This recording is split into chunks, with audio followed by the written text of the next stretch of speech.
Network is this. Hold no punches. I'm real revolutionary right now. Support this man, Black Media. He makes sure that our stories are told. I Thank you for being the voice of Black America, Roland. Stay black. I love y'all. All momentum we have now, we have to keep this going. The video looks phenomenal. See, this difference between Black Star Network and Black-owned media and something like CNN. You can't be Black-owned media and be scared. It's time to be smart. Bring your eyeballs home. You dig?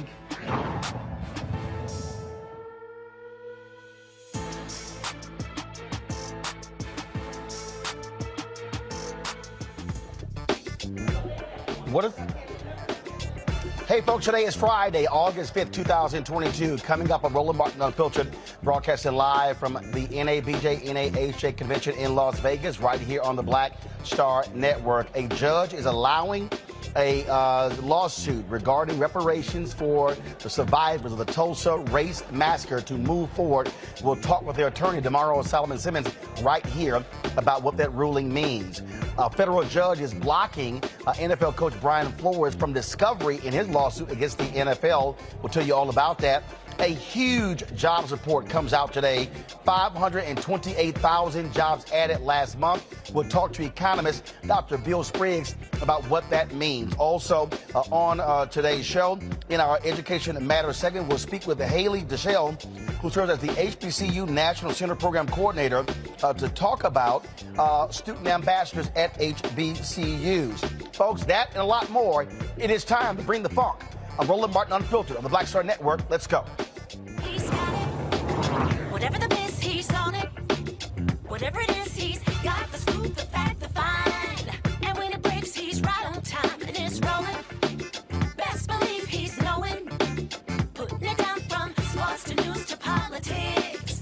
With entertainment just for kicks, he's rolling. It's on go, roll, roll, y'all. It's Roland Martin, yeah. Rolling with Roland now. He's funk, he's fresh, he's real, the best, you know he's Roland Martin now.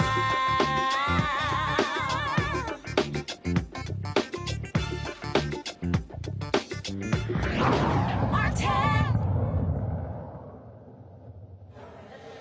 The descendants of the 1921 Tulsa Race Massacre, they have been fighting all of these years, 101 years, for repair for the city of Tulsa and state of Oklahoma, to repay those individuals who were impacted by the devastation caused by that massacre.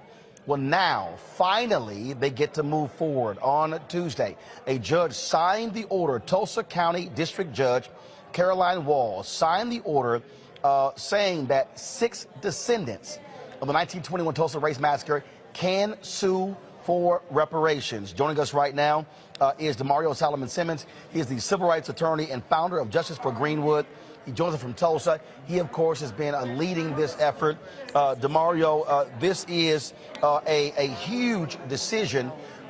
Look, folks have been waiting for this day for quite some time. So, Damario, you can't hear me? Okay, Damario, 1 second. Damario, 1 second. So, y'all let me know when you got Damario's audio fixed so he can actually hear me. So, folks, I'll just read this here. In May, Wall allowed the case to go forward while partially granting a motion is allowing to move forward in this case. Good evening, Roland. Good to see you. Hey, I'm not there with you in Las Vegas. Listen, the judge gave us a historic opportunity to be able to move forward with our 3 living survivors to go into the discovery phase of this particular case. It is something that's never happened before in the history of this country, where you had a incident of racial terrorism that happened 100 years ago that we're going to be able to litigate today.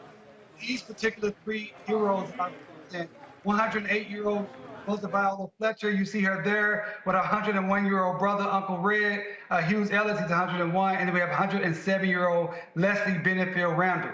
So she narrowed our case some. We were not happy about that. But the fact of the matter is, Roland, we're still in the game. We still have an opportunity to show that the 1921 Tulsa Race Massacre was a public nuisance that continues to impact our community today, the community of Tulsa, the community of Oklahoma, and all black people all throughout this country. For folks who don't know the history, people don't realize that Greenwood was actually rebuilt. But the fact of the matter is, this was a significant amount of black wealth that was wiped out. And so black people could have built on top of that as opposed to having to replace it. And so what is it that you and the descendants, what are you looking to get from the city and the state? Yeah, and I want to just say, when people say Greenwood rebuilt, some people in Greenwood rebuilt, but people like A.J. Smitherman, who owned the only African-American newspaper, the first African-American newspaper to have a national circulation, since we're talking about NABJ, it did not rebuild. He was ran out of town. So, you know, a lot of people, a lot of our leaders were killed, they were exiled, and they did not get a chance to rebuild. And those are some of the things that we want from the city and the county and the state. We want this nuisance to be what's called abated, or it be restoration and rebuilding of a community that was 40 square blocks, 40 blocks, 4.5 square miles, over 12,000 residents, over 1,500 homes that were burnt or destroyed. It was not just the Black Wall Street section, the business section, but the entire Greenwood community that was burnt down. So we want restoration. We want land to be returned. Just how we saw out in Manhattan Beach with Bruce's Beach out in Los Angeles, California a couple weeks ago. We want land that was taken during the massacre. We want it to be returned, or you pay the fair market value. We want businesses that were destroyed during the massacre to be rebuilt. We want everything that prevented us from being the Black Wall Street of America that we were. We want that to be restored, because it would impact descendants, our survivors, and our entire black community.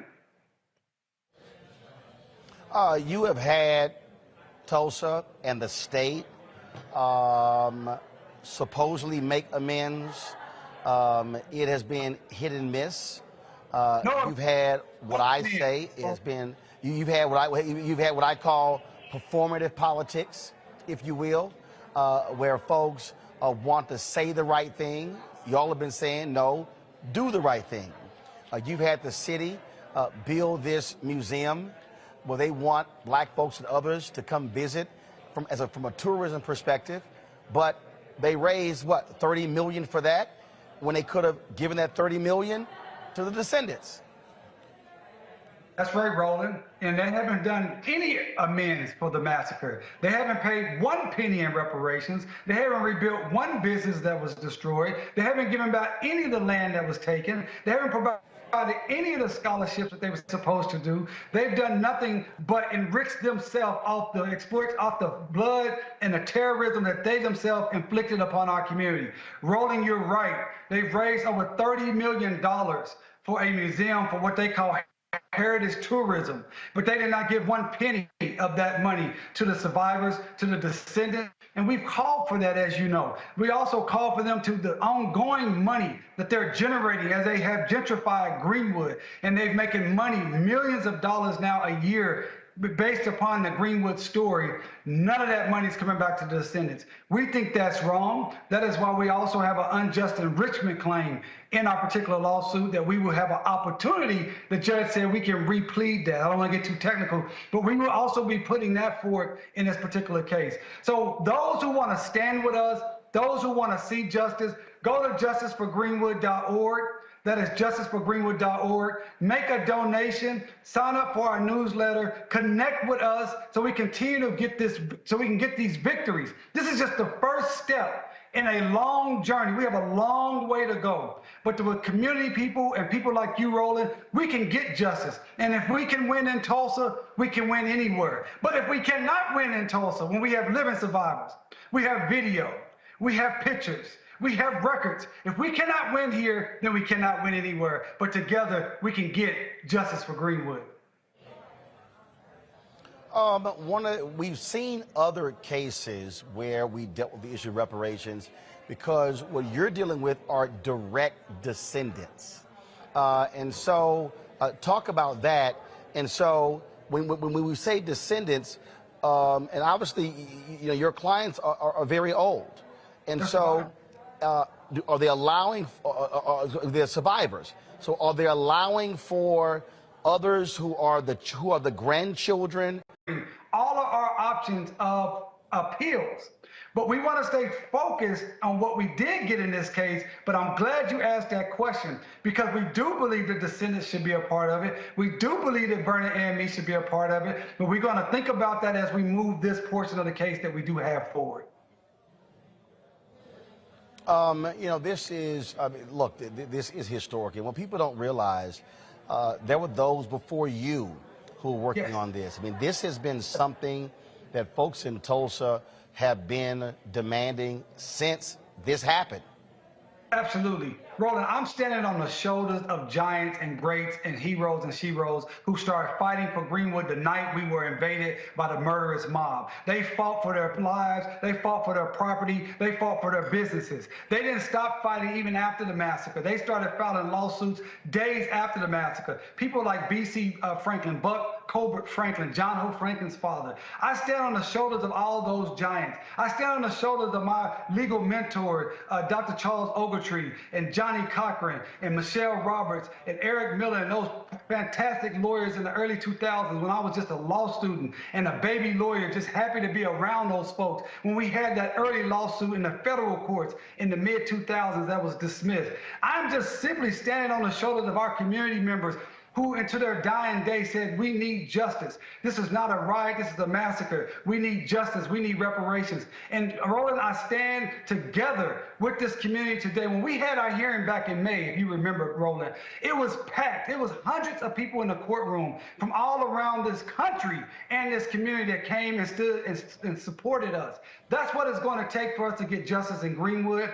That's what it takes for us to get justice in this country. So yes, I am just now out in front, but it's funny because I have so many people that I'm standing on the shoulders of and standing with. My beautiful, talented, unbelievable team of co-counsel and lawyers from across this country, academics, activists, and regular community folks. We're working together. So while I may be out front and I may be lead counsel, I am certainly not alone.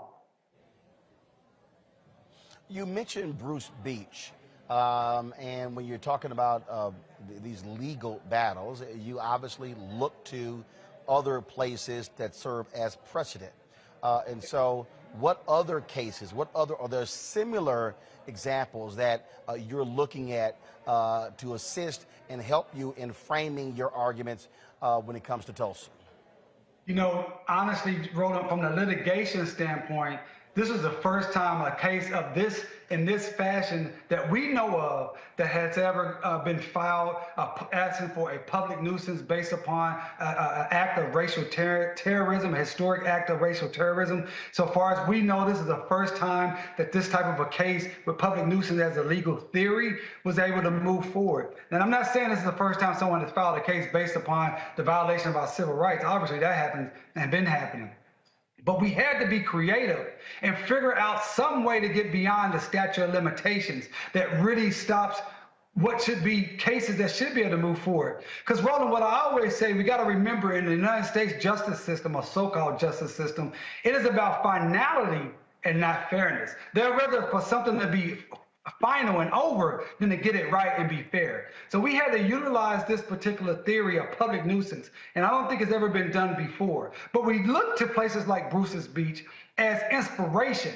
As we say, if that can happen, then we have inspiration that this can happen. And that's why we ask for your audience to make sure you put pressure on the city of Tulsa, on the mayor, Mayor G.T. Bynum, put pressure on the county commissioners, the Tulsa County commissioners, put pressure on the city of the Tulsa County Sheriff's Office to tell them, call them, write them, email them, and say, why won't you do the right thing? Why won't you pay the reparations? Why won't you give back the land? Why are you going to make these people who suffered the massacre and waited over 100 years for any sort of justice in the courtroom, why are you still fighting them? They can make a decision right today, Roland, that we're going to do the right thing. We're going to rebuild North Tulsa. We're going to share some of the money that we have raised and built off your story. They can do this right now and not force us to do the work that's necessary, not force us to spend the millions of dollars in discovery and expert fees that we're going to have to do. We are prepared to do that, but I believe as a community, as our people stand together and put pressure on these entities and tell them that justice for Greenwood must happen now, we may not have to go down that route. But if we have to, We have an outstanding legal team with my co-counsel, Schulte, Roth, and Zabel out of New York, and Professor Eric Miller, and many, many other lawyers. I should start naming names. We're ready to do the work. We're confident to do the work. We've already proven what we can do. We've made history. We've done something that's never been done before in a legal case dealing with a historical racial injustice of our people. We've gotten past a motion to dismiss. This is something that we're...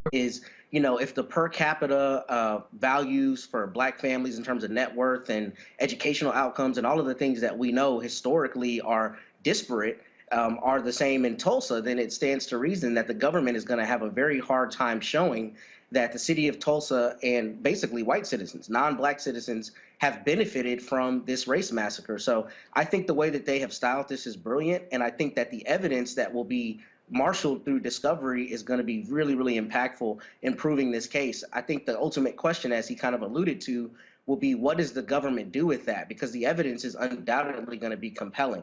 But whether they'll do the right thing, I don't hold out hope that that will happen. Michael, when you look at this, and as I said to Damario, I mean, there's so many people. You had the legal dream team with Johnny Cochran. You had Willie Gary. You had Charles Ogletree. I remember them bringing the survivors, many of them who now become ancestors, to Capitol Congressional Black Caucus, ALC, bringing them to Congress as well. I mean, they have been fighting this good fight for a very, very, very long time. Yes, they have. And I remember the documentary, Before They Die, that came out, I think, in the 1990s sometime. I remember the fight of Charles Ogletree and others. I've studied the history extensively of the origins of Tulsa, which was founded by Creek Indians around 1834. And when they go into Oklahoma, they take their African slaves with them. And a lot of the early African-American landowners in what became the Greenwood District, North Tulsa. A lot of them got land because of those Black Freedmen Indian treaties of 1866. And last year, Roland, when you were in Tulsa for the 100th commemoration, you actually interviewed a sister who was a descendant of some of those Black Indians, former slaves, who got land from those treaties and their land was taken away. So this has been a fight on multiple levels. I've been following this strategy with the public nuisance. One of the things that I want to find out is what exactly do they have to prove? What's the burden of proof that they have to prove to actually win their case? And the other thing is, I know that in 2021, Representative Hank Johnson of Georgia, House Representatives, Congressional Black Caucus, introduced a bill to try to get reparations for the 3 survivors as well of the Tulsa Race Massacre. So I'm trying to find out where that bill is as well in the House of Representatives. But this is huge for this to be able to advance like this after 101 years. Indeed. Kelly, your thoughts? I echo the sentiments of both Michael and Matt, especially when it comes to the legal strategy. It really is brilliant. My main question is there going to be a solution past just the returning of the land, if that's really... Get to the check, and we even see what's happening right now with the Black farmers, where Congress passed the money. Now you got the white farmers suing for diverse discrimination, and the money hasn't been dispersed yet. And so, Matt, just briefly speak to that in terms of what their legal process now has to be moving forward. The next 2-3 steps.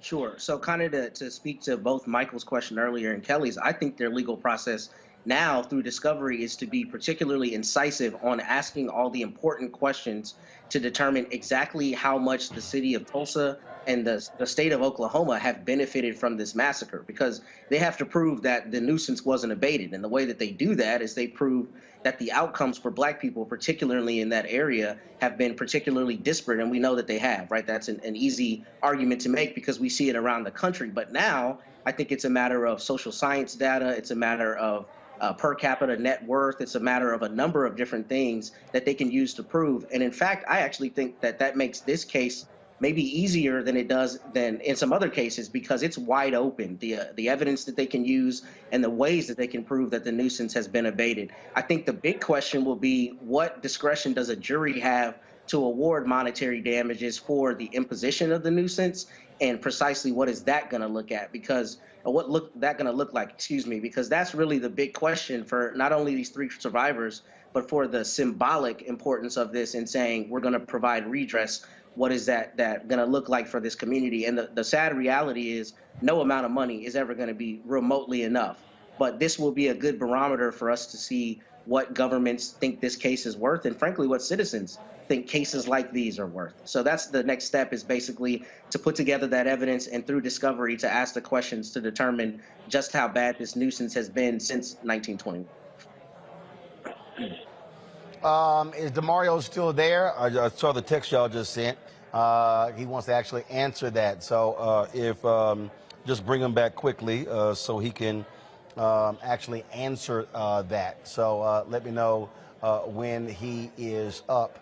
So again, so what I really hope that our audience understands, and this is how I think a lot of people, the people I see on social media who get very emotional about this issue of reparations, without understanding, you're dealing with a legal strategy.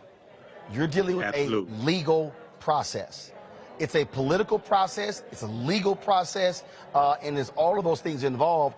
This is why you got to have lawyers doing the work and not just folks out here just saying whatever. Damario, you want to go ahead and address the couple issues? Yeah, I'll get Bobby back. So I think the only thing I heard, someone was asking me, what is the remedies? Well, we put forth a preliminary abatement plan. We didn't have to do that at that time. We talk about land restoration. We talk about a victims compensation fund. We talked about scholarship program. We talked about abatement from taxes. We're saying, look, if the city of Tulsa and the county of Tulsa destroyed someone's property, killed someone, and then never paid anything, but that same person or family has paid taxes to the city and the county for 100 years, it's only fair that that family shouldn't have to pay taxes to the city or county for 100 years. So things of that nature.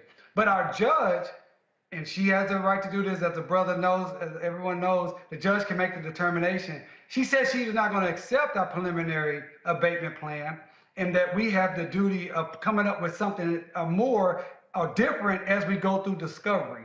And that's what the discovery process is. I want to be real clear to people. Discovery happens in every case.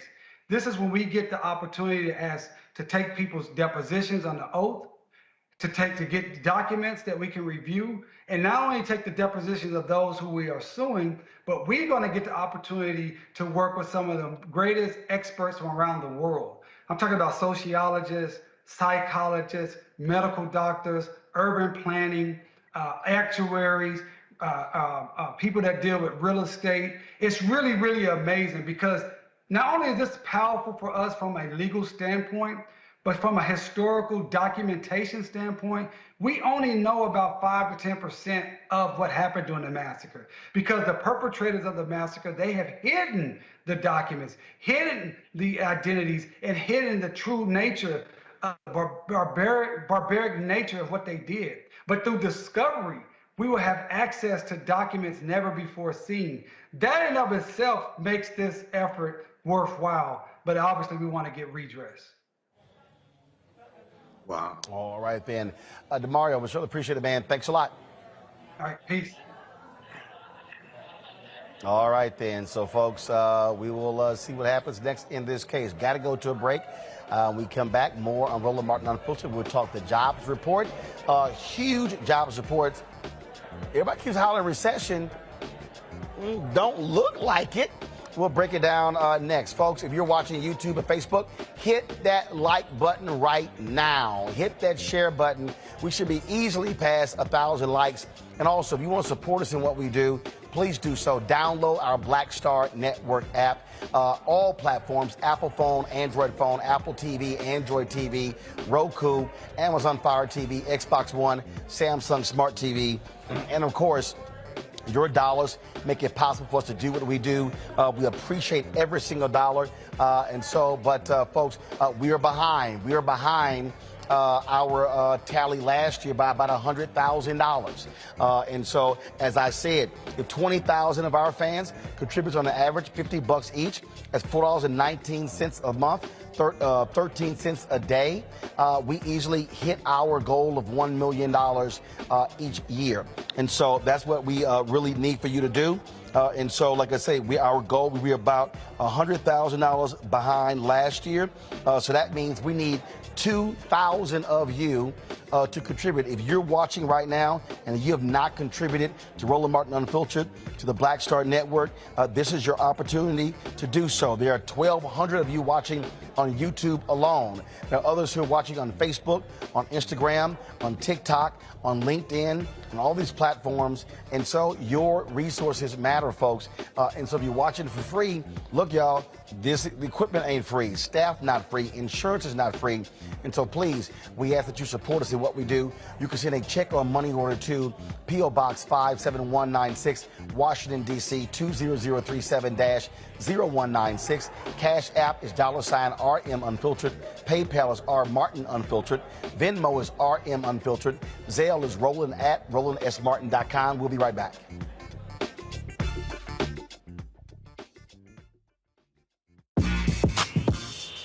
When we invest in ourselves, our glow, our vision, our vibe, we all shine.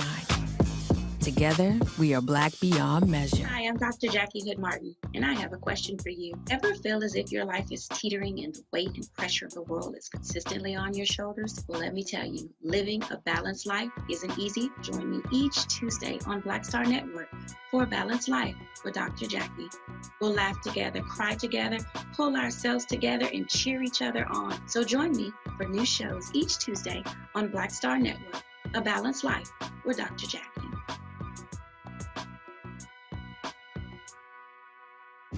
When we invest in ourselves, we're investing in what's next for all of us. Growing, creating, making moves that move us all forward. Together, we are Black beyond measure. Pull up a chair, take your seat. The Black Tape with me, Dr. Greg Carr, here on the Black Star Network. Every week, we'll take a deeper dive into the world we're living in. Join the conversation only on the Black Star Network. What's going on? This is Tobias Trevelyan. Hey, I'm Amber Stevens-West. Yo, what up, y'all? This is Jay Ellis, and you're watching Roland Martin Unfiltered.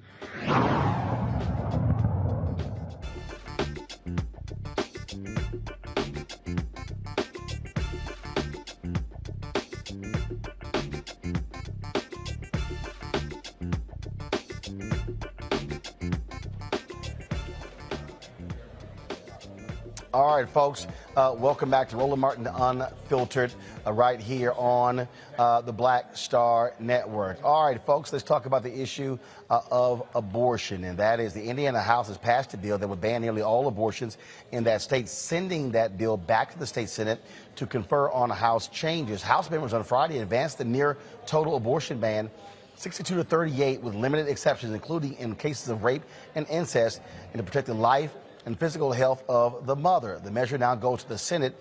If approved as is, Indiana lawmakers will become the first in the nation to pass new legislation restricting access to abortion since the U.S. Supreme Court's ruling in June removing its protected status as a constitutional right. Yesterday on the House floor, House Democrat John Bartlett proposed an amendment to the bill that shook the room ahead of today's vote. And he basically says, okay, y'all want to go after women? Let's go after men. We're forcing young girls to be mothers, but not forcing the men to be fathers.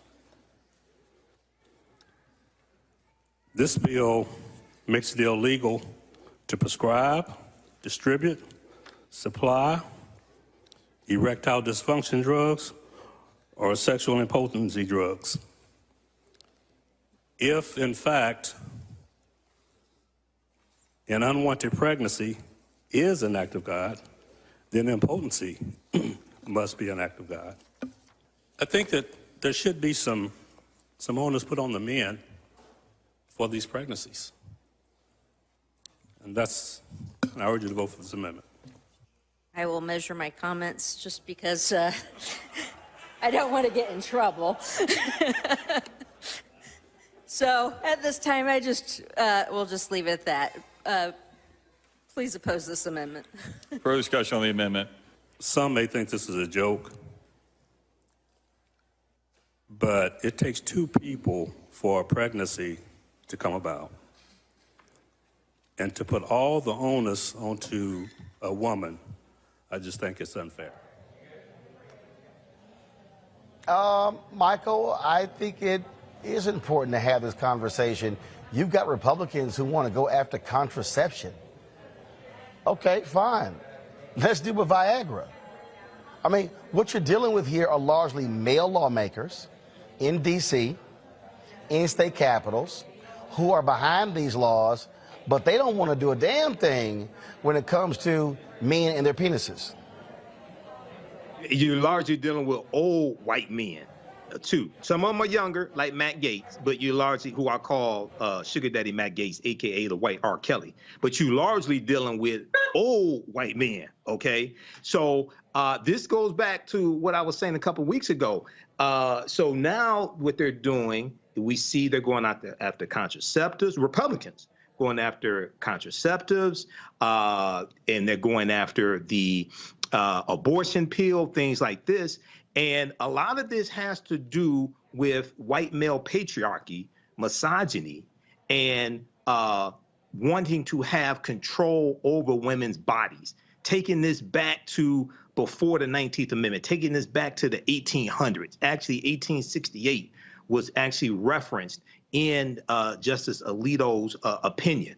So they're trying to take this back to a time when women had, especially white women, had very little rights in this country. And at a time, if you go back to slavery, like I said before, you know, African-American women were forced to carry their rapist babies, and African-American girls were forced to carry their rapist babies to terms. Now, a lot of white men want to have that same autonomy over white women. So when you flip the script, and I knew something like this was coming, when you flip the script and start dealing with the penis and Viagra and male impotency and things like this, you're going to see a stark difference and a stark hypocrisy with these old white men that's going to make it even worse.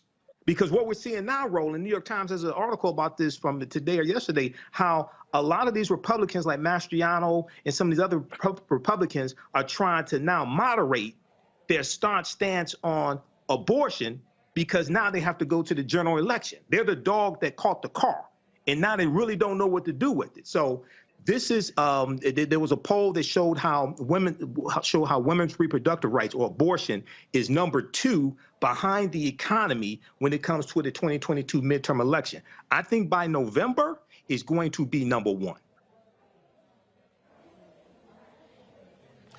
That is a crucial issue there, Kelly, because we just saw this week in Kansas where voters went to the polls and rejected what Republicans are putting forward.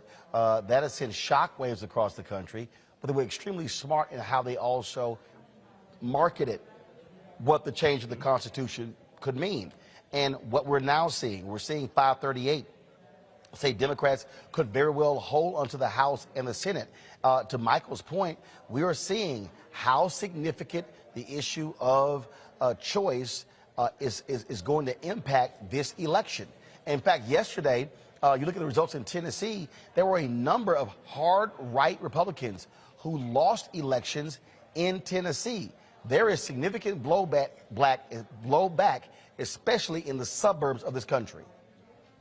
Absolutely, because people aren't understanding specifically these white R. Kelly, such as Michael so colorfully described, and these old white men, and frankly, the women who support these old white men. They're not understanding that not only have times changed, but you cannot simply take away the autonomy of women that we have had for the past 50 plus years and act like everything is going to be okay. It's not. When you give someone a freedom, you cannot take that back and expect no consequences to be had. And back to the legislator of that jurisdiction talking about contraception, let's take it a step further. You know, because like I said, people aren't thinking about this. If you really want something inside of you that is really just a conglomerate of tissue to have autonomy, such that the woman who's carrying said conglomerate of tissue cannot abort it, let's give that conglomerate of tissue a social security number so we can collect taxes on it. Let's give the pregnant woman license for HOV lanes, even though there's one person in there. If it's a HOV too, she's technically having a second person in the car. No one's talking about that. No one's thinking about everything that's going to be impacted by way of taking away a person's freedom and infringing on their right to privacy in so doing. So I just hope that people come out to the polls, people vote against this archaic, asinine, and frankly just dumb perception of what is life, what isn't life, what women can do, what women can't do. I'm team mind your business. If it doesn't concern you, leave me alone. Leave me and my body alone. And frankly, the people of America are speaking now, specifically in Kansas and other jurisdictions that are having primaries right now. People are speaking out, and they're tired of it, myself included.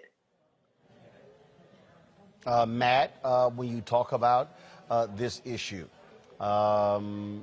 this is where on the political front, if you are liberal, if you're progressive, if you are Democrat, you could have a very winning message based upon the type of overreach of the far right. And I think that's what we saw in Kansas. It's been very interesting watching white conservatives like Eric Erickson try to downplay it by saying, oh, this is what the Supreme Court wanted. They wanted the states to make these decisions. Okay, you start seeing wipeout of Republican leadership, and you're absolutely right. They're going to start trying to walk back. And the other thing is here, because it used to be, hey, they were against abortion, except in the case of incest and rape. Mm-hmm. Now they're passing these laws saying, no, incest and rape, forget it, no exceptions. That, to me, is also a huge part of this blowback. I think so. And I think, Roland, I saw a graphic that said if you extrapolated those Kansas results out to the rest of the country, something like 80% of American voters would have rejected that proposition in Kansas. So I think, one, that's proof positive that the American people at large don't want this, number one. And as Michael and Kelly alluded to, I think what's especially smart or obvious about this is that they did not consider all of the things that would flow from this, i.e., whether a fetus, or even before that point, is a person for the purpose of the HOV lanes, is a person for the purpose of life insurance, and all the other things that come with personhood. So it's clear they didn't think beyond just the political point of this. And I'm glad you mentioned this, because I was on a political call today, and someone mentioned a commercial I haven't seen yet, but apparently the Democrats here in Texas are running a commercial where a husband and wife are talking about what they need to do with their doctor, and their doctor basically indicates that they need to have a procedure. But the husband and wife look at each other and say, wait, we have to call Greg first. And the whole premise is we have to call Greg Abbott to make these decisions for our family. And that's running in Texas, and that's expected to get a lot of traction. So I think it's pretty obvious that the Republicans did not think further on this issue, and they didn't think about all the blowback, and they didn't think about all the people even within their party and on the fringes of the party who don't like, divesting women of their personal autonomy and bodyhood. So I'm glad to see this happening, because it's very clear that they didn't think beyond this political issue, and it's starting to bite them in the butt now. Indeed. All right, folks, hold tight 1 second. When we come back, we'll talk with Bill Spriggs about today's jobs report.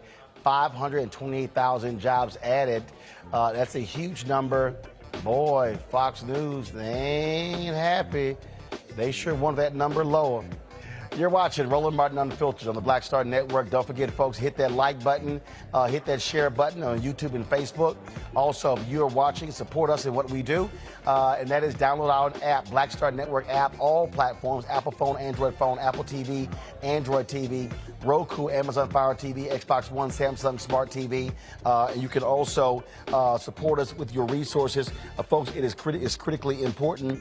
And then, of course, to do so, check some money orders. P.O. Box 57196, Washington, D.C. 20037-0196. Cash App, $RM Unfiltered. PayPal's R Martin Unfiltered. Venmo's RM Unfiltered. Zelle is Roland at RolandSMartin.com. We'll be right back. Yeah. When we invest in ourselves, our glow, our vision, our vibe, we all shine. Together, we are black beyond measure. Sexy to me is the exact same feeling as running water, ever flowing. Water always finds a way to get through. And so when you know that you're sexy, there are no questions about it. It is an ever-flowing emotion. It is an ever-flowing feeling. When you question it, though, you stop the water.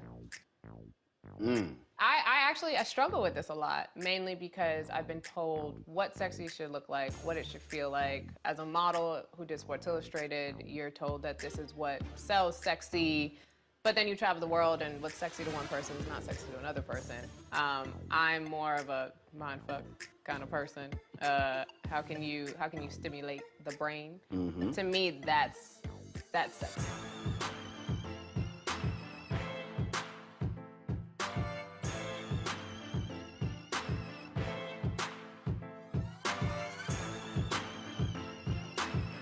When we invest in ourselves, we all shine. Together, we are black beyond measure. We're all impacted by the culture, whether we know it or not. From politics to music and entertainment, it's a huge part of our lives, and we're going to talk about it every day right here on The Culture with me, Faraji Muhammad, only on the Black Star Network. Hello, everyone. It's Kiara Sheard. Hey, I'm Taj. I'm Coco. And I'm Lily. And we're SWV. What's up, y'all? It's Ryan Destiny, and you're watching Roland Martin Unfiltered.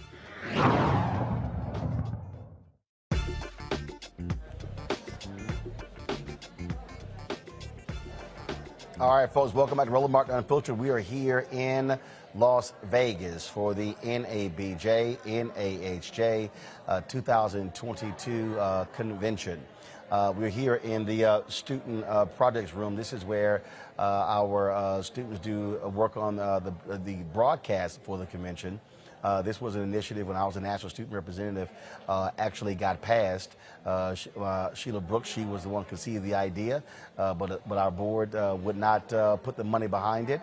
When I joined the board in 1989 as a student rep, we actually got it passed and got the money for it. And so thought it was a great opportunity to go full circle to be able to be to broadcast this show from this particular space, especially considering the first student project that we had in 1990. I was the first anchor of that particular project, so certainly glad to be here. All right, folks, let's talk jobs. Every first Friday of the month, jobs reports come out, and it was a big number today. 528,000 jobs were added last month. Man, conservative media have been hot and pissed off all day, not liking that. They have been yelling and screaming that we are headed for a massive recession. Well, really? I don't know if that is still the case. Now, the Biden White House has kept saying over and over and over again that things were indeed changing. And so exactly where are we? What's going on? Oh, by the way, gas prices have been dropping in a significant way as well for almost the past 2 months. Dr. Bill Spriggs, he, of course, is an economist, longtime professor at Howard University. And of course, also spent some time with the ACLU. He joins us right now. Glad to have you, Dr. Spriggs. Before we talk about it, here is today President Biden reveling in these numbers. Well, good afternoon. Today we received another outstanding jobs report. 528,000 jobs were added just last month to this country's employment. 528,000 jobs. We have now nearly doubled what we're almost at 10 million jobs. Almost at 10 million jobs since I took office. That's the fastest job growth in history.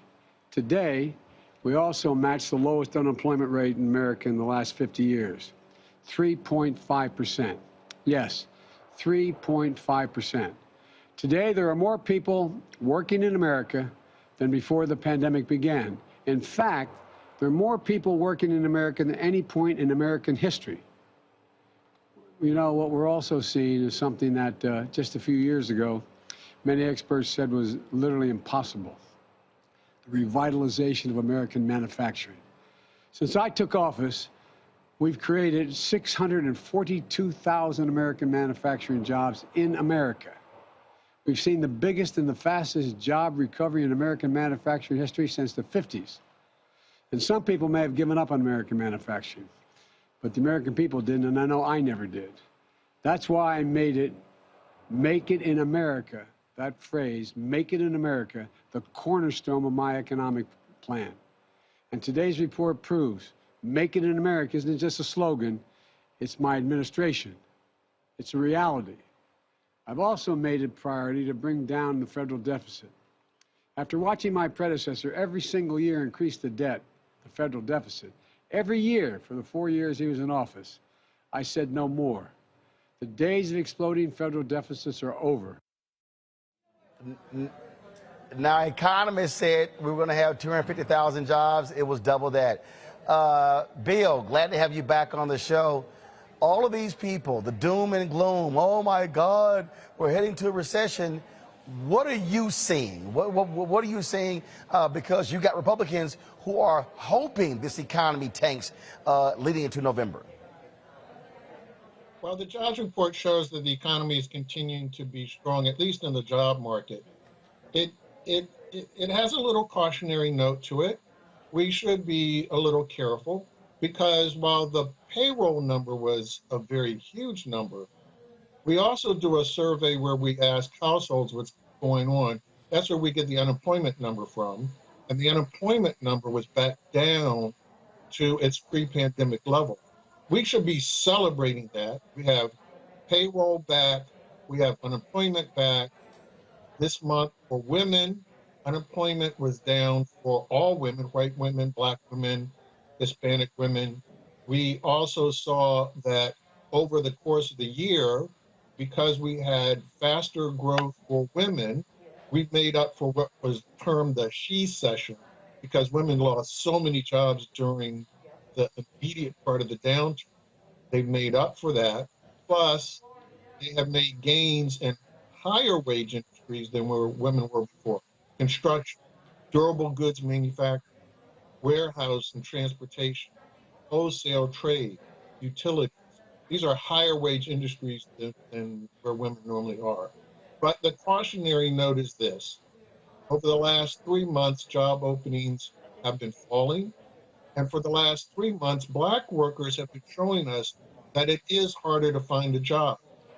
Last month, the unemployment rate unfortunately went up for Black men for all the reasons we don't like. Our labor force participation was down, our unemployment was up, our employment was down, and so as a result, the unemployment rate for Black men went up. That's a cautionary tale that the economy can reach this inflection. If we do have a recession, it will be the result of the Federal Reserve way overplaying its hand. The Federal Reserve cannot address the source of price hikes that we have in the U.S., and they're happening globally. Globally, prices are up. Every nation on the planet, the United States, has an inflation rate that is slightly lower than the European Union, slightly lower than the 20 largest economies on average. So we are suffering, not worse than others, slightly better than others from these price hikes that have been going on. But the price hikes are all related to global warming. It's not just Ukraine and Russia, but the global warming that we're suffering from is producing droughts in India and Africa, Italy. And then we have these unpredictable disruptions. Who knew? There are only a small number of firms that make carbon dioxide for the United States, and their plants aren't able to produce carbon dioxide. And now we're facing prices for all sorts of products, from beer, soda, to actually meat slaughter, because they use carbon dioxide to knock out animals at some other slaughter plants. We all had the infant formula crisis before. All of these things because our supply chain is so fragile. So So the Fed cannot affect those things. The conservatives are jumping up and down, taking away the party. We should be celebrating today the fastest recovery from job loss on record. In 2 years, we have the share of Black men who are employed back to pre-pandemic levels, and that was in 2 years. Normally, that takes 8 years. So Bill, the point that you just make, again, as I look at what's happening with the economy, and I've seen Robert Reich, I've seen a lot of his posts. In your estimation, do you believe that there are companies that clearly are taking advantage of what's happening right now, jacking up prices? The profits of these oil companies have been staggering. And when you look at how the gas prices have been, the barrel of oil, how they've been dropping and how they compare to actually gas prices, there's a significant gap there as well. So are companies, are they jacking up these prices and keeping them up to fatten their pockets and saying, screw the consumers? And obviously that's bad news for Biden, because he's getting tagged and saying, oh, it's your awful economy. And how do you also explain these job numbers and other positive economic signs, but then people still saying, oh, the economy is terrible, it's so bad, it's so awful? It seems weird. Well, it is a weird economy, but going forward, we're going to have to get used to these kind of shocks to prices, because what we're seeing this summer, global warming is real. It has real effects. So apart from the fuel, the food prices are going to be erratic going forward. And these horrible storms like the flooding that you see in Kentucky, the next flood could be wiping out those carbon dioxide firms in Jackson, Mississippi, for all we know next time. There are so many shocks that can happen because of global warming, but the economy itself is healthy. And people are trying to blame the prices on the health of the economy. They're trying to say the economy is too healthy, but that's not the case. And definitely we don't want to slow down people getting back to work and people getting employment. So they are blaming the health of the economy and trying to turn ice cream into something you wouldn't want to eat. They're putting vinegar on the ice cream, so to speak. And it is not helpful. It's preventing us from doing all the things we can to address the fault lines. The president's recently introduced act that is aimed at controlling inflation.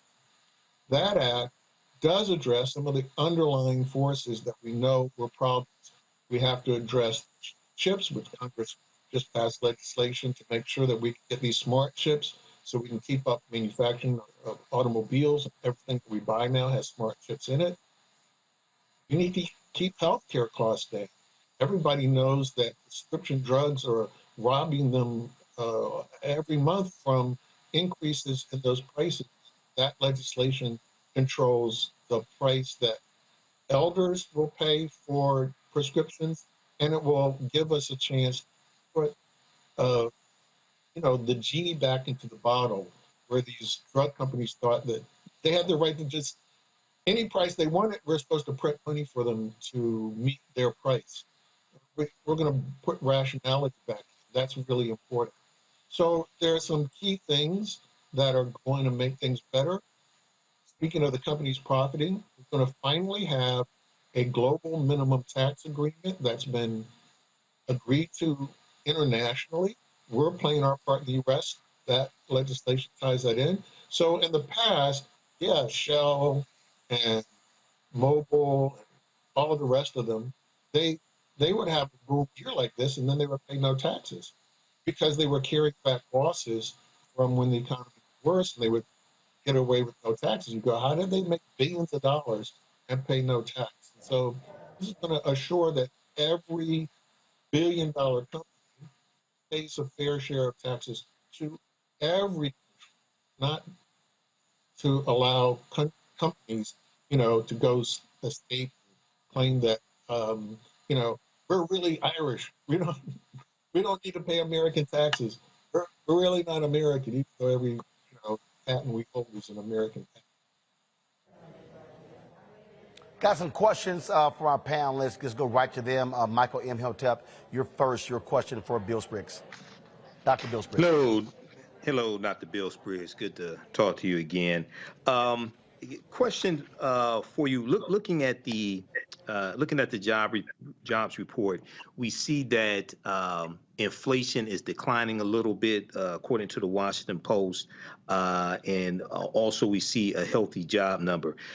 We saw that the labor force participation rate dropped down to 62.1% from 62.2%. Can you explain the significance of the labor force participation rate? Why it's so significant? It's not just the top number, 528,000 jobs, but that's also a factor. Can you talk about that, please? Because the labor force participation is an argument that economists have. How big is the labor market? So when you have an unemployment rate that's very low, 3.5% is a record low number, then you're going to have a lot of economists say, well, we're done. That, in their mind, is full employment, and pushing any more in the labor market, trying to add any more workers to having a job, in their view, is only going to bid up wages. And so the argument is, what is the size of the labor force? And so if the labor force participation can't get any bigger, that's it. People aren't going to join for whatever reason you want to give, whether it's they're afraid of COVID, they can't find childcare, they want to retire, any of those things, then you're saying, well, we can't add any more jobs because that's the number of people who are out. And people like me, of course, every time we have a recovery, we have this fight. They're not coming. The argument is always, they're not coming back. That's it. There are no more workers. And then lo and behold, the labor force participation number goes back up. So that's why that number is key. For Black workers are exceedingly sensitive to, are you hiring? Because if you're not hiring, there's no point in me looking for a job. Right. And over the last 3 months, Black labor force participation has been dropping, and the posting of job openings has been dropping. And that's consistent with firms aren't that intense in their search for workers, and there are a lot of Black workers who seem to be discouraged. But being discouraged, it can be reversed, especially in the case of Black workers. All you have to do is start hiring us again, and then we'll show up. So that's why the number is key. If you continue to believe like the pessimist, never going to get back. In terms of normally we look at the prime age workers, those who are 25 to 64, and that number is getting close to the pre-pandemic level. It has not returned to the level where it was in 2001. I mean, yes, in 2000. Sorry. Yes, way back in 2001. I mean, like we're 20 years behind getting our labor force participation back where it's supposed to be. So some of us believe we can get back to 2001, and we argue that we continue to expand the labor market. Wages are not going up. They have stalled. They have only been going up year over year, not because the labor market is tight, but because we have 26 states that have been raising the minimum wage.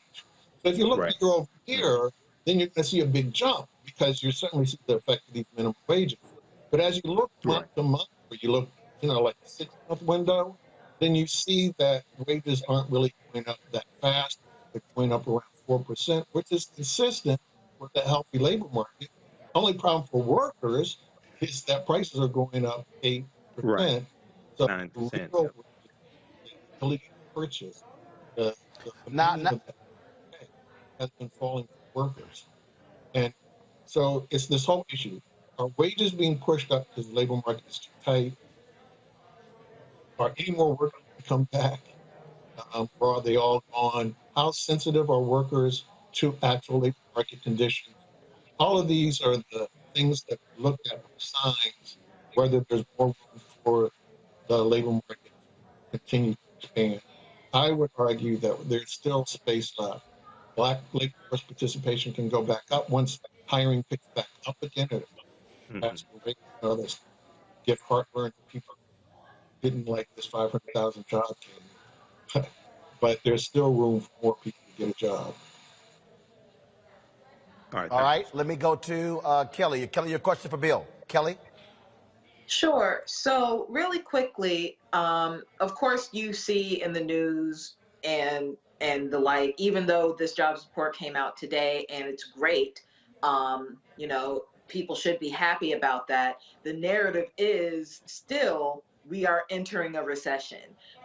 Even though the numbers don't appear to be that way, we frankly have never been in this situation before where frankly 500,000 people in our workforce died because of COVID. So I guess my question to you is, with everything going on, with the numbers looking good, but we're still in this predicament of not really being able to afford basic needs such as medicine, food, gas, and the like, even though some of those prices are going down, they're not going down fast enough for American people to take advantage of it. Is it possible for a recession to look different, or recession light, something to that effect? What does a recession look like to you, and is it possible for that vision to change to match this narrative that people are spewing right now? Well, as I mentioned, we're going to have problems with prices going forward because our whole system is so fragile. And in particular, global warming going forward is going to be a problem. And we have to get used to these price spikes that are going to come about because global warming is real and we have to take global warming seriously.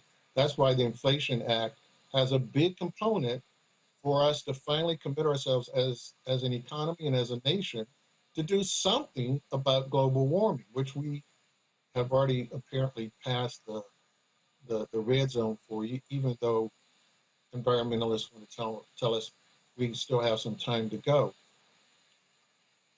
It's not a recession until general economic activity starts to slow down. We have clear headwinds. The global economy is slowing down because of global warming, and countries are suffering from droughts. The price of fuel is going up. And for many countries, that's a far bigger burden than in the U.S. So I wouldn't say I'm going to redefine what I think of as a recession or any of this is going to cause a redefinition. The economy is strong enough and healthy enough to continue to add workers. Their wages are still going up, not as fast as prices, but their wages are still going up. That's not a recession. It is possible for the Fed to make the same mistake it did in the 1980s, to believe that when you have massive supply shocks, austerity, just at the time, you need to think, okay, we're in a storm. If a hurricane hit the United States, we know the cities that need relief. We know which households need more money to help them navigate the shocks of these price increases that resulted from the supply shocks. The economy is healthy because people are navigating the price increase. They're buying something different. And so that's why the economy is able to hold up the employment. I can't buy, like earlier in the year, you couldn't buy cream cheese. But okay, but I have enough money, I can buy something else. That keeps people employed because I bought something else. Earlier, we couldn't buy new cars because the amount of cars we were making had collapsed back to Great Recession levels. So people bought used cars. People were paying more to get their automobiles fixed. That kept people employed. We were still ordering cars, so we didn't lose jobs in our auto factories. In fact, we have over 90,000 cars in Detroit warehoused waiting for the chips so we can actually deliver the cars to people. All of these things, keeping employed means that we can shift our demands. We know people who have less money have difficulty making the shift. And just as if this were a hurricane, you need to find ways to deliver relief. You can expand food assistance and expand SNAP benefits. It would have been good, unfortunately it got dropped, but it would have been good if we had made permanent the $300 totally refundable child tax credit, because we know the families that struggle the most who can't make shifts, because we saw that with the child formula, right? You got a baby, you can't tell me, oh, well, diapers cost more, so you find an alternative. But there's no alternative to diapers. There's no alternative to the baby formula that we saw, got taken off the shelves. So we know there are households we should be helping because they don't have these kind of alternatives. And we know how to do that. Got it. And do the $300 refundable child tax credit. But you can't do that. If people are misleading you by saying, oh, the economy's overheating. You can't do anything to help anybody because that'll make the economy overheating more. So we can't deliver the type of that we need to be delivering right now. And most importantly, that other countries are doing. So throughout Europe right now, they have been delivering additional help to lower income families because they know that low income families are having a hard time being able to afford substitutes for when there are shortages. Okay. All right, Matt, got your question. I got 2 minutes. I got a next guest lined up. And so, Matt, quick question, Bill, quick answer. I got to go to break. Sure. Very quick question, Dr. Spriggs. I know that in this jobs report, government jobs are down almost 600,000 jobs from pre-pandemic levels. Does that, in your estimation, pose an opportunity for Black people in particular?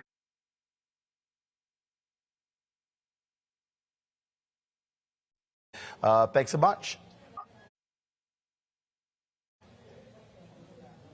Thanks.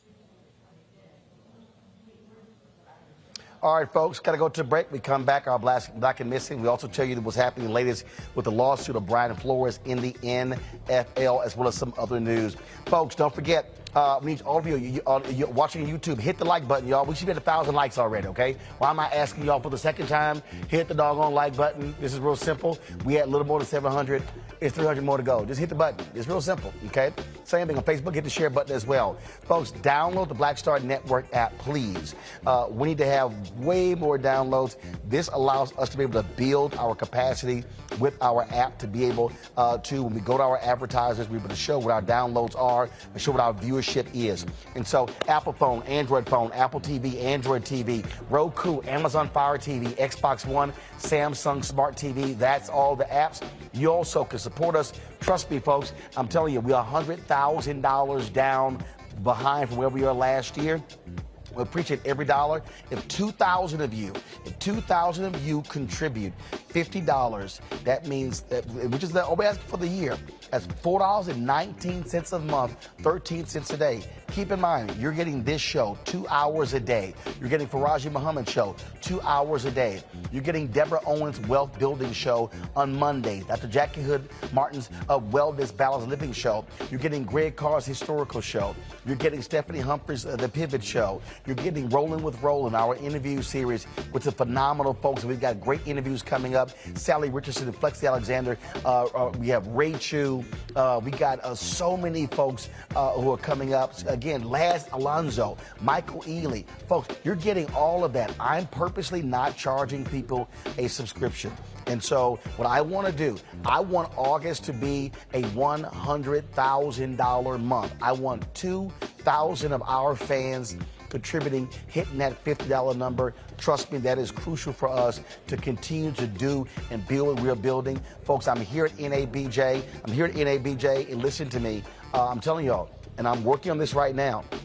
And I'm going to tell y'all right now, I am working on, as we speak, locking down and launching a 24-hour Black Star Network channel. That means we will be on a number of those streaming services. So in addition to the app, we have the 24-hour streaming channel. And so then that means you'll see our program that's going to be going continuously. So I told you what we are building. We're building something here that is for us and by us. You are a huge part of this. Trust me, I'm talking to advertisers as well. But I need your support in doing so. So in the month of August, I'm looking to get 2,000 of our fans contributing $50 each or more. If you want to give give more, that's great. If you can't give more, you can give less, that's fine. But I'm looking for 2,000 of our fans to contribute at least $50 this month for us to hit $100,000. And I want to hit $100,000 in August, September, October, November, and December. And trust me, folks, the things that we got going on, I got 2 other shows in development, another daily show. I've got another weekly show. Trust me, the things that we're building are absolutely amazing, and this is about Black-owned media. And trust me, I'm giving these advertisers hell. I'm sitting here at NABJ. I'll be talking to some potential sponsors as well. And so these things are happening. We need your support. And so please, Cash App, money order, P.O. Box 57196, Washington, D.C. 20037-0196. Cash App is $RM Unfiltered. PayPal is R Martin Unfiltered. Venmo is RM Unfiltered. Zelle is Roland at RolandSMartin.com. We'll be right back. When we invest in ourselves, our glow, our vision,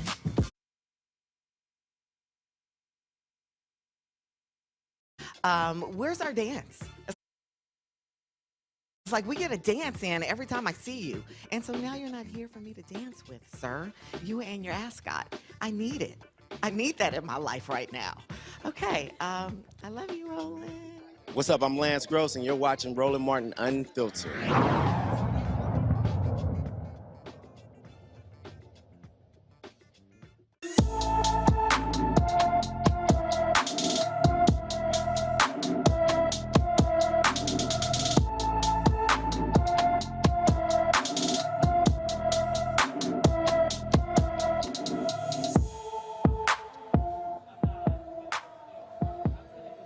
All right, folks, Sade Alston has been missing from Columbus, Georgia since July 25th. The 17-year-old is 5 feet 6 inches tall. She weighs 120 pounds with black hair and brown eyes. Anyone with information about Sade Alston should call the Columbus, Georgia Police Department at 706-653-3150. Let me say it again, 706-653-3150.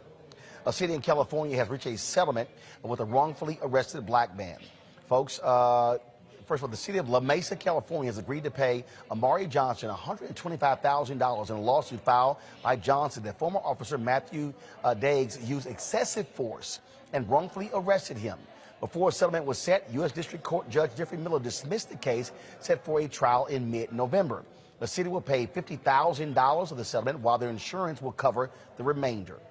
Folks, a U.S. District Court judge has denied representatives for NFL coach Brian Flores' request to obtain discovery before arguing against the NFL's attempt to take the case into arbitration.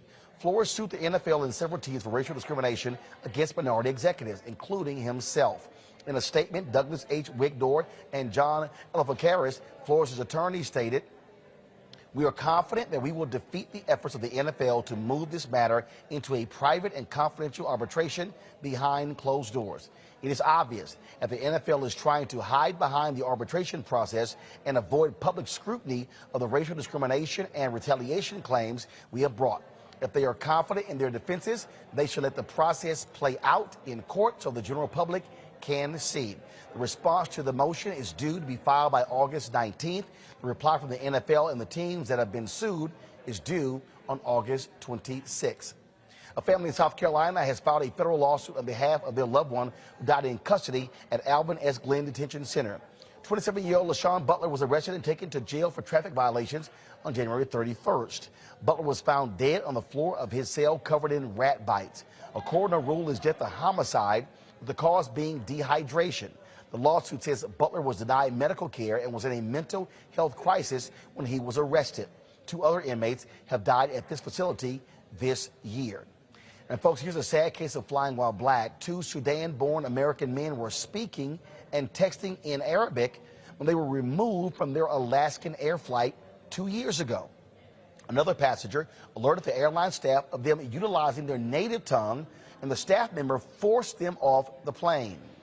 Abokar Dirar and Mohammed El Amin are suing the airline for discrimination, and they are still traumatized from the incident. and Teresa David, Var Pleasant, let's see here. They've all given during the show.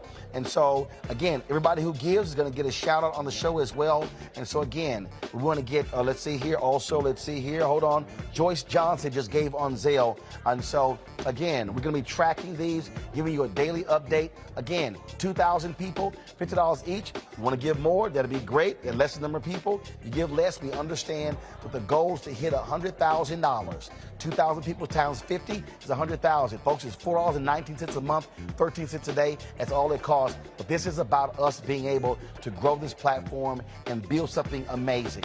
Again, cash checks or money order, P.O. Box 57196, Washington, D.C. 20037-0196. Cash App, $RM Unfiltered. PayPal, R Martin Unfiltered. Zelle, Roland@RolandSMartin.com. Venmo's RM Unfiltered. We'll be right back.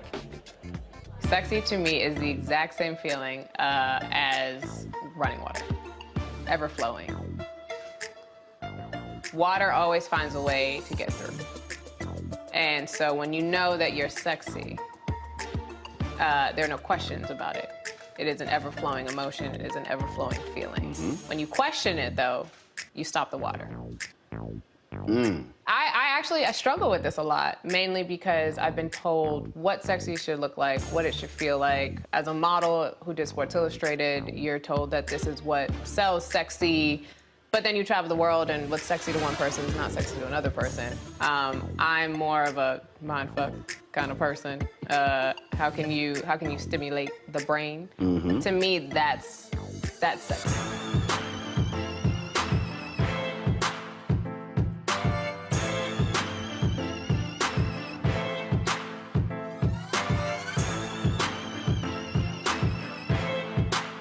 When we invest in ourselves, we all shine.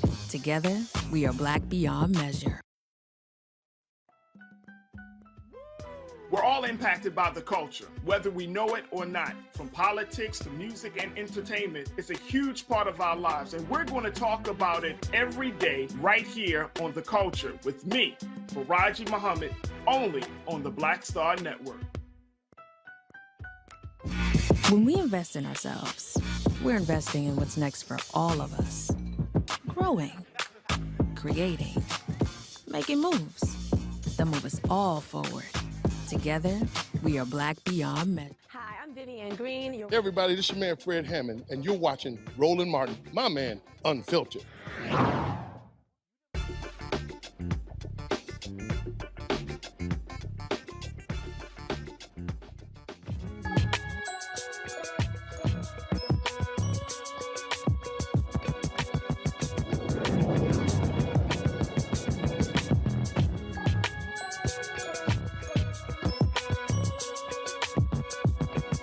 A D.C. couple offered a spare room in their home to help a student interning on Capitol Hill for the summer. Today, the couple has founded the Washington Intern Student Housing Program, which has provided temporary intern housing to more than 100 colleges and universities worldwide. Inspired by President Joe Biden's call for diversity in the workforce, Jacqueline Lewis established the HBCU National Center in November 2021 to directly eliminate students struggling with the cost of living while in D.C. The program provides experiences and opportunities for HBCU students to connect with mentors and alumni, network with community leaders, and explore the nation's capital without having to worry about the expensive cost of living while interning in Washington, D.C. Joining us now is Hayley Dashiell. So right now you're on a floor. So how many people can the building hold? Like 200 students. So you're looking to fill that up. So which means you have available room, but you need the people, right? Correct. Now, Yeah. is there a cost for the students? I mean, you know, who's paying for this? How does that work? No, there's no cost. Once they receive the grant, it's considered fully paid for. The HBCU National Center is founded through the profits of Wish. So we make the money through Wish and use that to funnel into the HBCU National Center. So let's just say, so perfect example. So let's say if I have, so this year I have 4 interns. I've got a student from Howard, I have a student from Morgan State, and then one from Norfolk State, and then one from North Carolina A&T. So let's say I have 4 interns who are HBCU students, but they're all from somewhere else. And so let's say again, if I provide the paid internship, how would I or someone else connect with you to be able to work and link those students up to provide a place to stay? Yeah, so far we've worked directly with universities and with congressional offices, because that's where the bulk of our connections are. But this right now is great to connect with more intern providers, so more people can know about us and reach out directly to me. Our email is hbcunc@internsdc.com. Anyone can reach out there if they have interns they want housing for. We can help. So, to your two student ambassadors, I mean, it must be pretty cool. Obviously, you know, coming to work here in D.C. and then being able to connect with other students. And so, talk about the camaraderie. Talk about, I mean, obviously, folks are working and folks are tired as hell, but it has to be a pretty interesting and unique experience to have all of you sort of living together, communing together. Yeah, I'll take one turn. It was a great experience for me, honestly. Everybody went by, all of us stand on the same floor. We all have different internships. Like I work at Department of Homeland Security. Anaya also works at Department of Homeland Security. We have Chandra, who works at the Delta Sigma Theta Sorority Incorporated headquarters. We have Javon, who's also an Edward Waters student who works here at HBCU National Center. And then we have Nicole and Ian. They also work for the Congress members. And also like we have students that also work for the U.S. Chambers. So all us come from like different states. Majority of us come from different states. Like I came from Alabama, Naya came from Kentucky. We have one that came from Louisiana, one that came from Dallas. So we are all from different places. And I just feel like, you know, it made us like a family together. Like we were all in this place staying here together. We all stayed on the same floor, so we all connected with each other. So if we needed something, we always were like a door away from each other. So it was a real great experience, real great experience.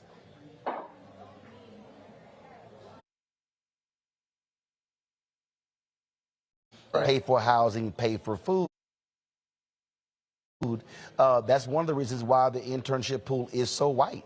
And so there has to be that level of assistance provided to sort of break down those barriers. I remember Congresswoman Alexandria Ocasio-Cortez, when she came in, she made it clear she was paying her interns. She said they shouldn't be working for free.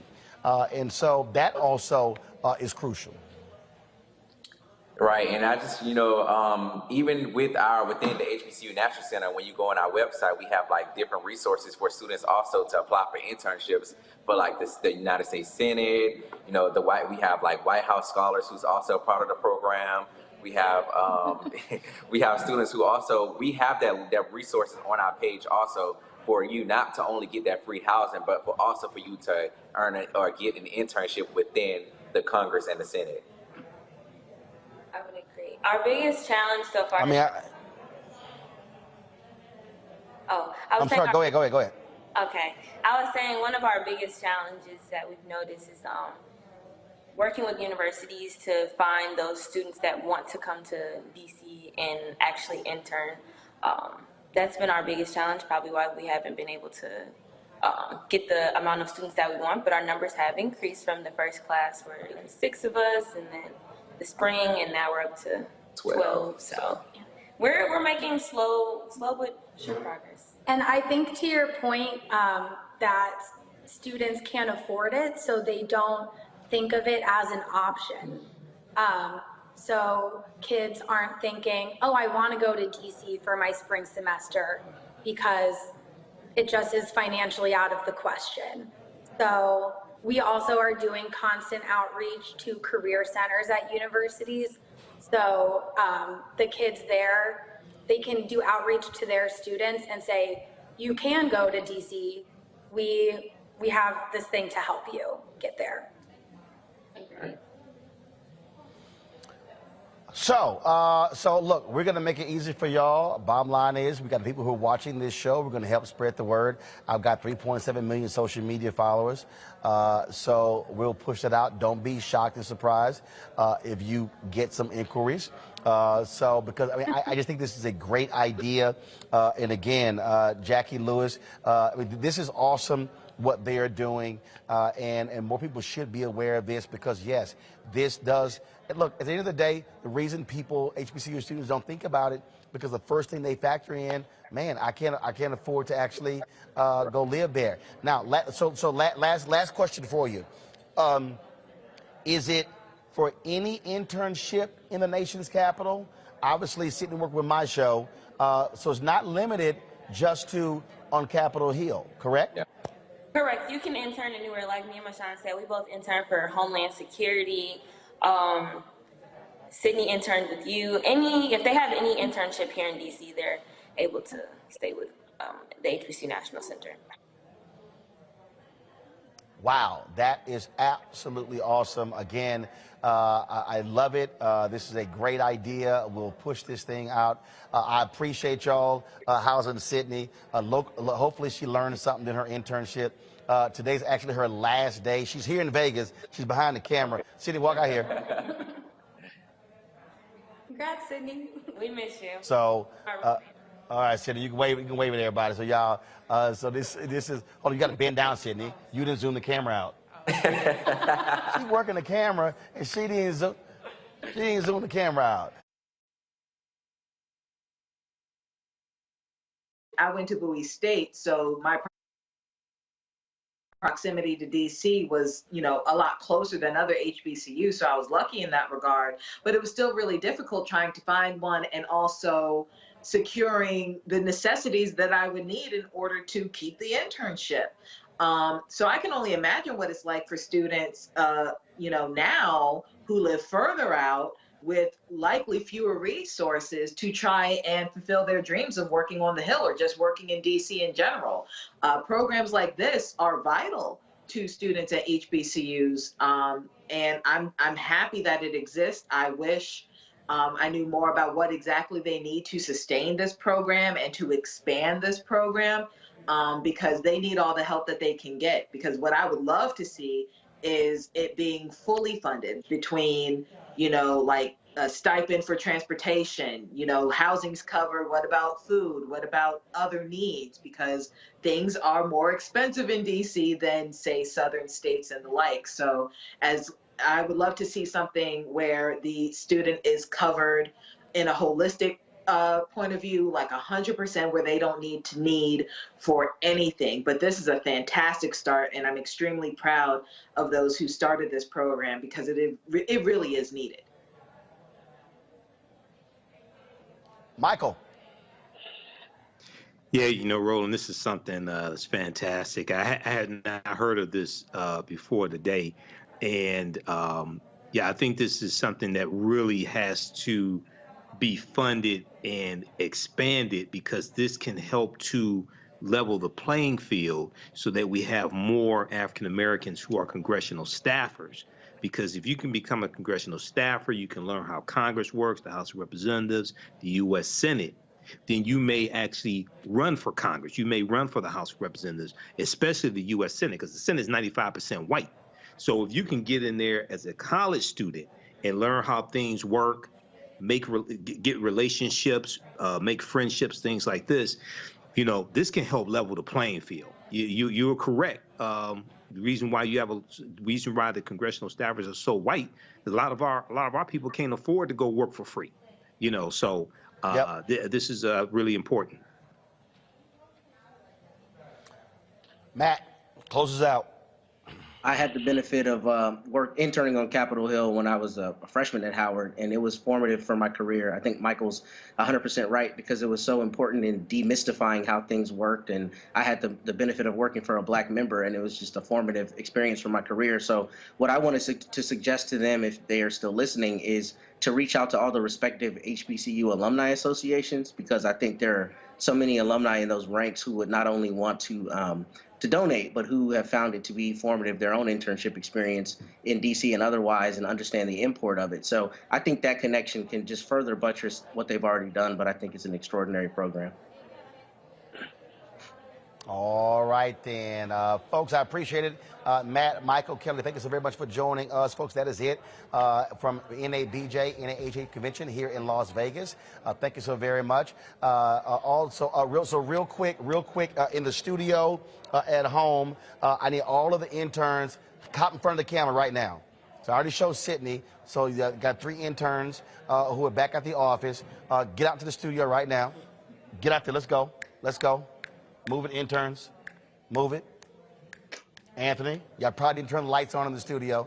So today is the last day of our okay, yeah, hurry up, turn the lights on. Today is the last day of our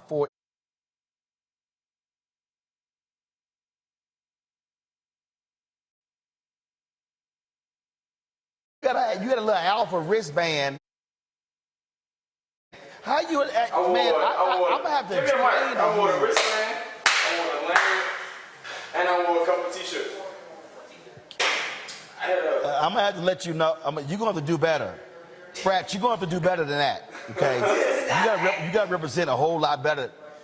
All right, y'all. Again, let me thank our 4 interns, and let me thank. He didn't reveal it publicly, but there's a major entertainer. He put the money up for 3 of our internships. There's a major entertainer who put the money up of 3 of our interns, and I did. So what I'm gonna do is I'm gonna have them. Y'all gonna write this person individual letters, and then I'm gonna deliver it to them. So I haven't revealed his name, but when I brought on Sidney, I said, hey, I'm trying to find the money for the other 3. And he said, don't worry about it, I got it, and wired over the $30,000 that paid for those other 3 internships. And so that was just awesome that actually happened there. All right, folks, that is it for us. I got to go. I got stuff to do. Carol over here, y'all, is sick. I'm about to make Carol real sick because a few moments ago, my frat Lionel Richie hit me up, and I got tickets. He said I can go to tonight's show or tomorrow night's show. He's in Vegas. John Legend's here tonight. I was texting John yesterday, and then I just